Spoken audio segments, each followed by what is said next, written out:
So I'll be talking about a study of pembrolizumab in biomarker-unselected patients with recurrent metastatic head and neck cancer. These are my disclosures. Briefly, head and neck cancer is the fifth most common cancer worldwide, and recurrent metastatic head and neck cancer has a very poor prognosis, very similar, for example, to lung cancer and other cancers where we have very few treatment options. Overall survival is on the order of 13 months for recurrent metastatic disease.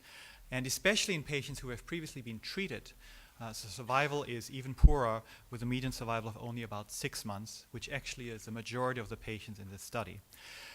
What has been known for a little bit of time is that there's a very prominent immune escape phenotype present in head and neck squamous cell tumors, which led to the initiation of this study. And the flavor of this is actually not very unlike what we see in melanoma or in lung cancer. So patients unselected for HPV status, as well as the expression of a biomarker, were enrolled in this study. I should mention that there's two flavors of head and neck cancer. It's really two diseases. There are the HPV positive ones, very similar to cervical cancer tumors that occur oftentimes in patients who have not much smoking or no smoking history.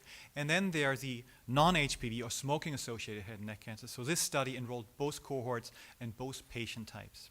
Importantly, pembrolizumab was given at a flat dose, so one flat dose, 200 milligrams every 3 weeks, a very convenient dosing schedule.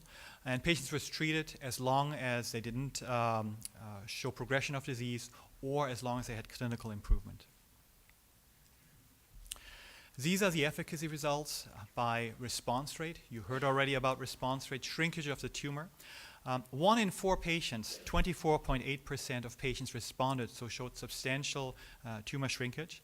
When you look at the different flavors of head and neck cancer, in the HPV positive ones it was about 20%, and in the HPV negative ones it was 27%. So this drug is active in both entities.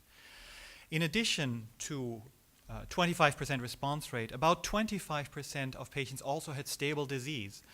So we call that, when we take this together, disease control rate of about 50%, which is remarkable in this disease, especially in a heavily pretreated population. About 2/3 of patients had received 2 or more prior lines of therapy, generally an indicator of a very, very poor prognosis population. This is what we call a waterfall plot. Each bar indicates one patient.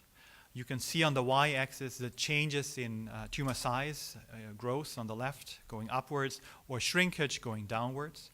And you can see highlighted in green the HPV negative tumors, so each bar is one patient, and in orange the HPV positive patients. You can see the majority of patients had benefit in the form of shrinkage. 56% of patients showed a decrease in the size of their tumor lesions. This is another way of looking at the data. When we look at patients who actually did benefit, who did have a response, we see that the responses occurred oftentimes early at 8 weeks or 16 weeks, although there are a few outliers of patients who had late responses. Importantly, those patients that did respond oftentimes continue to have responses. We call those durable responses. 86% of patients seem to have durable responses in this cohort.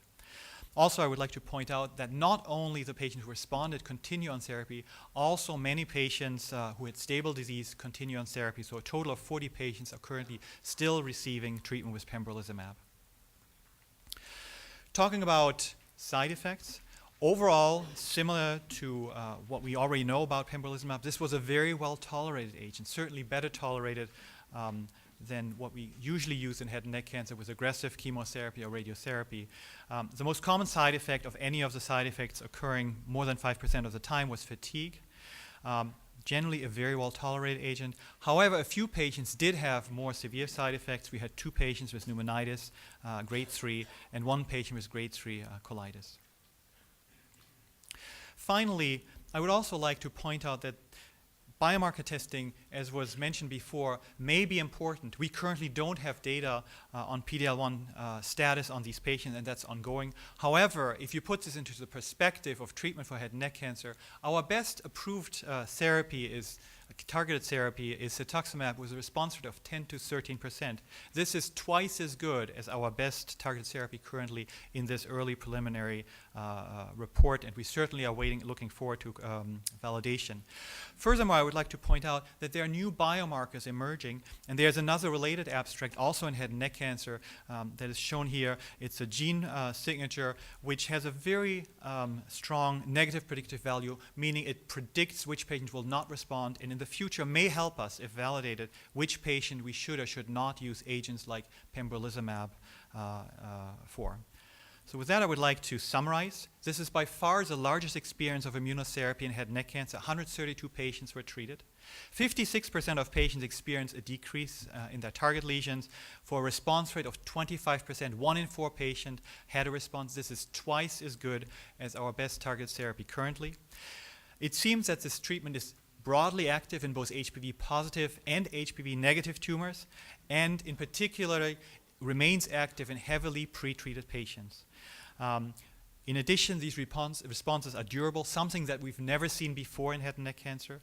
And I also would like to briefly point out this was a convenient dosing schedule of 200 milligrams every 3 weeks, and we may have possible novel biomarkers in the future that will help us predict which patients to use this therapy in.